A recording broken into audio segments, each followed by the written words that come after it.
Hi, folks. Welcome to Israel Explained. I'm your host, Ben-Ephraim.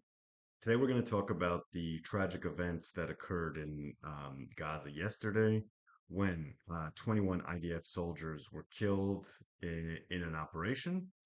The operation left 21 soldiers, reservists, killed and seven injured. That day, there were also three other soldiers killed, which means there were 24 casualties over that period of 24 hours, the highest amount during this ground incursion into Gaza. So the worst day for the IDF yet. This event, unlike the previous tragic event where um, explosives went off in an accident was the result of an attack by Hamas on troops that were executing a demolition of two houses that were connected as part of an operation to remove houses from near the border next to the Israeli village of Kisufim, which was one of the targets of the Nukhba Hamas commando units on October 7th.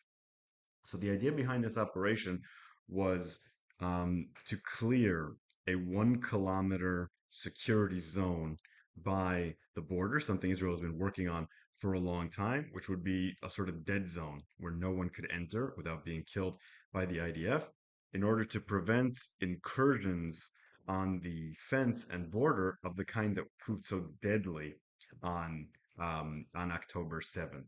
So here's what we know about these tragic events. They occurred around 4 p.m. or 4:15 yesterday, about 600 meters from the border, across from Kisufim, at the Al Maghazi refugee camp, which had been cleared of its residents and had been believed to have been cleared of terrorists, which is probably why there wasn't quite enough security on the perimeter of this operation, something that I'll definitely be talking about. Um, Usually in these kind of operations, the perimeter is secured by armored forces, and in this case, it was two, but there was only one tank there. And several people have raised questions on why there was only one tank there. With the size of engineer forces that were operating there, it probably should have been two or three tanks there. So that's already an issue. Now, there's been a lot of rumors and misunderstandings about how the explosion happened. Some people were saying it was friendly fire. Some people were saying it was an accident. It wasn't an accident. It was two RPGs, at least, that were shot. RPGs are rocket propelled grenades. So when a Hamas squad emerged from a nearby orchard, it wasn't identified promptly. In fact, it probably wasn't identified at all until the first missile hit. Most likely, the Hamas unit was watching for a while. Can't say how long a while is, but probably long enough to pick their spot, to pick the optimal moment. Um, I have a report from inside the IDF that they had actually laid booby traps and explosives Hamas had in one of those two buildings before the soldiers had laid theirs. So they hit the trigger on on one of the booby traps that they had placed, and that also set off the mines and explosives the Israeli soldiers had put there in order to create the demolition of the site, leading to all that. So there were two RPGs fired, one to hit the tank. The one hitting the tank happened first. It hit the tank, killed two crew members in the tank. That neutralized the cover for the engineers in the building. They then hit the building with a second RPG, hitting probably the trigger or close enough to it to set it off, causing a demolition of the building. Both buildings collapsed completely, injuring or killing every single soldier who was part of this squad. So we had 28 soldiers there, and all 28 were hit. That's including the tank and including in the building and in its vicinity. The fact that the tank was destroyed and two crew members in it killed does raise some questions. One RPG is not supposed to destroy an Israeli tank, a Merkava tank. It's supposed to be able to absorb more than one of those. In addition, most Israeli tanks have the windbreaker active protection system made by Rafael, the Israeli arms manufacturer, that protects the tank from RPG hits. This particular tank was not equipped with the windbreaker system. So the soldiers there were much more vulnerable than they should have been. While there should have been more than one tank and they all should have been equipped with the windbreaker system, there was only one and it was not. The results were horrific. Throughout the night, um, helicopters came in, flew out soldiers, mostly to the Soroka hospital. The evacuation was very complicated because it was basically what the rescue teams called an earthquake scenario. Like when you see those earthquakes in Turkey or Pakistan, where you have to remove buildings from people. So it was like that, but much smaller because it's only two buildings. So it took several hours. And some of the soldiers were at first considered missing. There was a serious concern that soldiers would not turn up, but all of them were found. So the rescue and recovery mission was, I guess, in that manner, a success. It's definitely worth noting that the unit um, that was responsible for the demolition, the overall unit, went back and finished the job. So the entire row of buildings was decimated as planned. The tragic events will not stop the IDF from creating that security perimeter, and it will continue to operate. It's been very important for the IDF to stress that even though these events are tragic, they will not stop the military advance and military plans of the IDF, as indeed they should not be. Now, there have been a lot of questions about why this happened, some of which are more legitimate, some of which are less legitimate. One that I've been hearing a lot is why wasn't this pursued from the air? And the Israeli media also asked Daniel Hagari, the spokesperson for the IDF, why this wasn't executed from the air. The answer is quite simple. You attack from the air into areas that the soldiers are going to go into in advance. But here, this is areas that are already occupied by the IDF and areas that need to be permanently evacuated. So all the debris and all the infrastructure in these buildings needs to be removed. So for those two reasons, you don't do it from the air. A, it's an area where the IDF is active, so there's a risk of hitting IDF soldiers. And B, because you need to remove these buildings from the ground, not create debris. The Air Force does not cleanly remove buildings, it creates rubble. And in this case, the IDF needs to remove the rubble to create a secure environment so that they have a good range of vision in that 1 kilometer from the border. So that's why air isn't being used. There's this kind of myth going around that the IDF isn't using enough firepower among pro-Israeli people. The IDF is not using enough firepower because of American pressure or because they're too worried about Palestinian lives.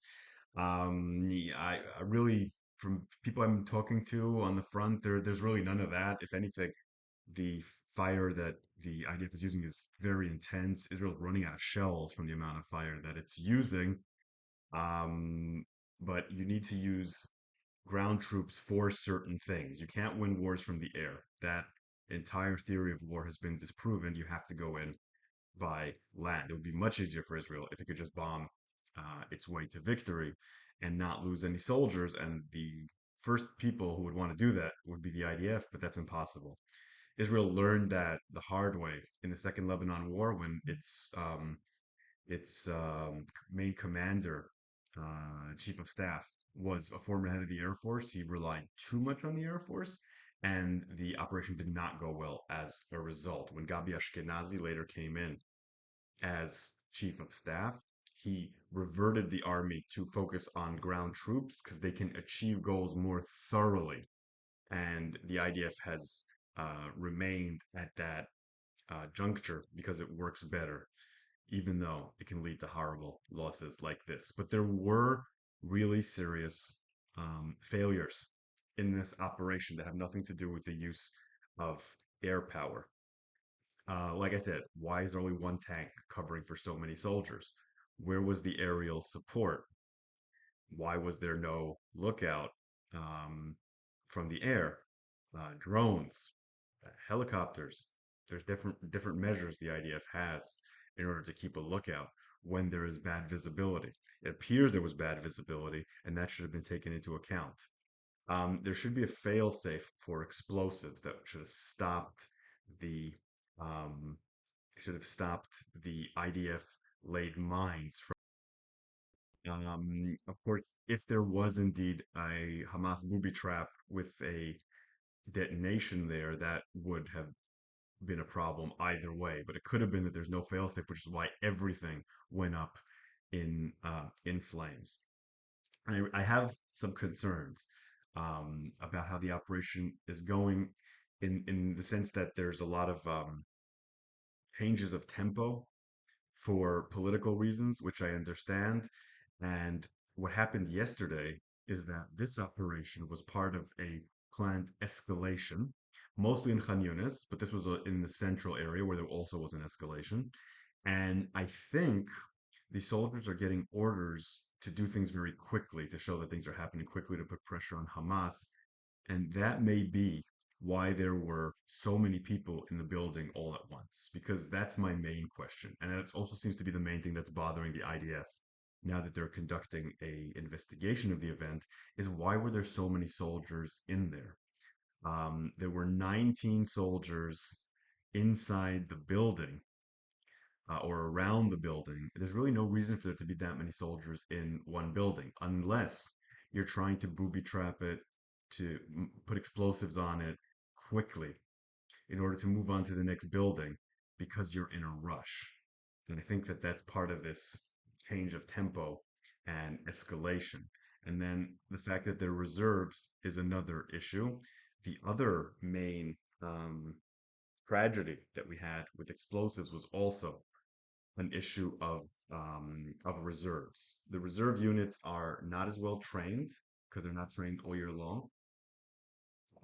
And really tragically, and this is not their fault, none of it's their fault, is that they're not given as good equipment as the regular army is given. Not that the regular army always has what they want. And you can see that with the fact that their tanks did not have the windbreaker system. But also, I saw some footage um, of reserve units, including the reserve unit that is involved in this, transporting mines and explosives.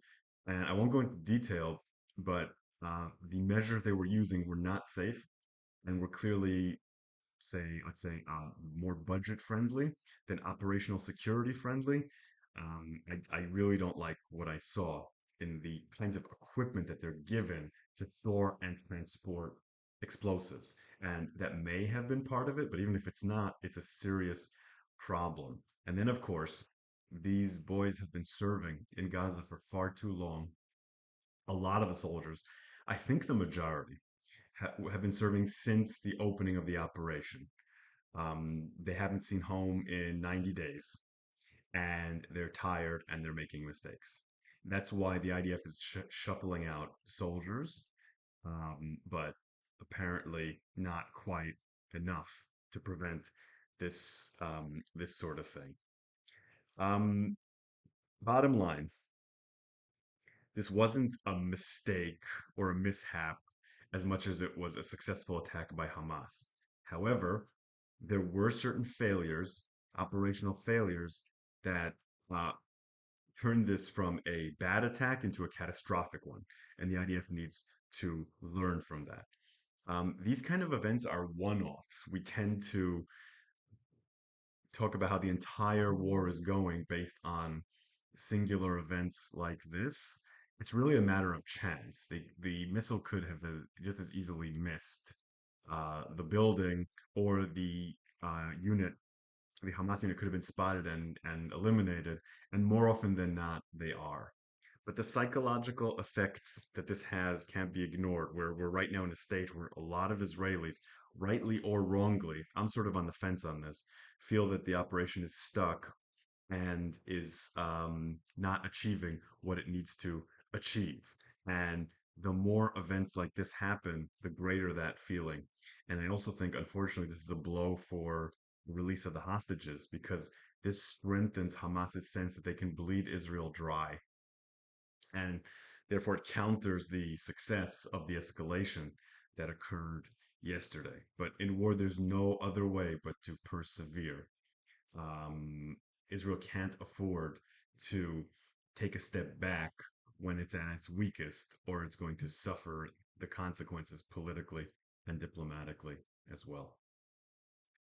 Okay, let's look at a couple of questions. I got a lot of great comments from you, but most of them weren't questions. So I really appreciate all your comments too. Keep giving me comments if they don't have questions, but let's answer the two questions that I did get. Pratchett Guyman said, I've seen a lot of talk from people who concede it was okay for Israel to have invaded Gaza in response to the 10/7 attack, but who reject the severity of the damage and the death toll as disproportionate and unjustifiable. The use of 2,000-pound bombs especially seems to be a sticking point. I don't feel I know enough about military operations to really argue against these kind of arguments. Yeah, so I have seen that too. Those are the more fair people who talk about the severity of the damage. And I think at this point, we really do need to differentiate between people who are just like against Israel taking any action to defend itself and people who think the amount of damage that Israel has caused in Gaza is too much, whether out of ignorance or genuine care or whatever. I think these are a different group that those of us who support Israel need to engage with more. So I'm glad you brought this up. As for the death toll, we don't really know what the accurate death toll is because we're relying too much on Hamas numbers. But unfortunately, there are far too many civilians killed. Um, as for the use of 2,000-pound bombs, those are not used, at least knowingly, when there are civilians in the area. Those are used in order to demolish entire buildings that have been cleared of civilians. And I think it's important to note that there have been very few cases of Israel using massive bombs on unevacuated buildings. And in order to show the results of bombings like that, a lot of pro-Palestinian activists have taken to creating photoshopped pictures or showing pictures from the war in Syria. So this whole idea that Israel is going around slaughtering civilians with massive bombs is not true. But the war is incredibly messy. Israel makes mistakes, and Hamas places civilians in the crosshairs of the Israeli military, what the IDF has started calling humanitarian terror attacks, where they place women and children in the line of fire, hoping Israel will kill them so that it will help them with the information war. So there's a lot of things going on here. Israel has definitely prioritized its own soldiers and the security of its civilians over Palestinian civilians, but that doesn't mean that they're going out of their way to kill Palestinian civilians, but they're not taking precautions to prevent that. Um, it's a complicated answer, but that is what's going on. Fred asks, as someone has drafted and negotiated more contracts than I can remember, the devil is always in the details. I do agree that doing a Sharon and sending proposals with comments is the better approach. So he's referring to what I said in the previous episode, that we should take the deal that the United States is offering Israel and send it back with proposed changes rather than rejecting it. So Fred says, my question today is more philosophical. Clearly, the other Arabs shed crocodile tears for the Palestinians. They're treated as second-class citizens or worse wherever they live. Syria, Jordan, and Lebanon killed scores of them without any recrimination. So why are the Saudis and the rest of their Sunni allies tying their collective security to a people for whom they don't really care? That is a great question, Fred. So I think we need to separate a couple of things here. First, you're right that the leadership of most Arab countries doesn't really care about the Palestinians. I think they've shown that over and over again. Uh, some countries have no interest in the Palestinians' plight.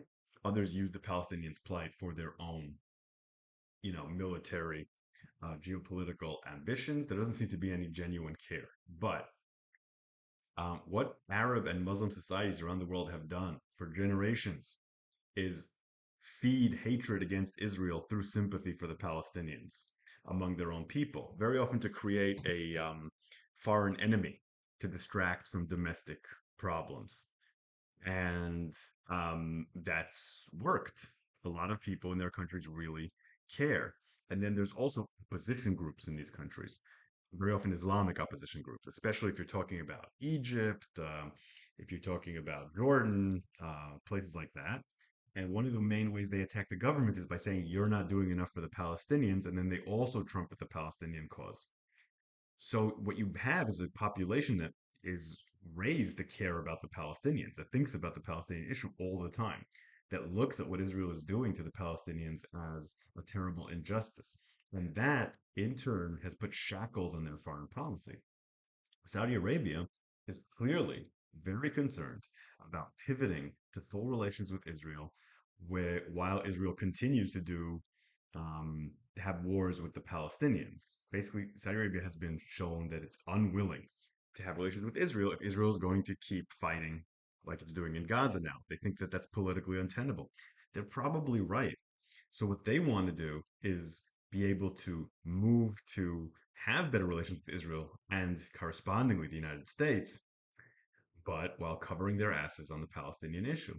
And I don't think that that's so much to ask from their perspective, especially since they may be willing to be satisfied with half-hearted moves towards a two-state solution, but not with a fully blown Israeli refusal to deal with the two-state solution. So you're right that it's cynical, but a lot of people in these countries really believe in this stuff, and that's something that we can't ignore.